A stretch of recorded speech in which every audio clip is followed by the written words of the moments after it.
Ang diwa naman mga kabrigada ng sakripisyo at pagbabago, sentro ng mensahe ni Pangulong Marcos ngayong Idil Adha.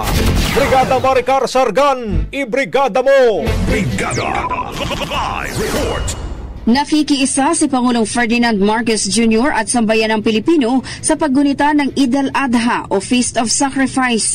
Sa mensahe ng Pangulo, sinabi nito na ang okasyon ay hindi lamang pag-alala sa sakripisyong ginawa ni Propeta Ibrahim, kundi pa anyaya rin sa mas malalim na pagninilay tungkol sa pananampalataya, pagsuko ng sariling kagustuhan at pagbibigay daan sa kalooban ng Diyos. Binigyang diin ng Pangulo na ang tunay na sakripisyo ay hindi laging nasusukat sa aksyon, kundi sa tahimik ng pagninilay at mabigat na pasyang kinakaharap ng bawat isa sa gitna ng kawalang katiyakan.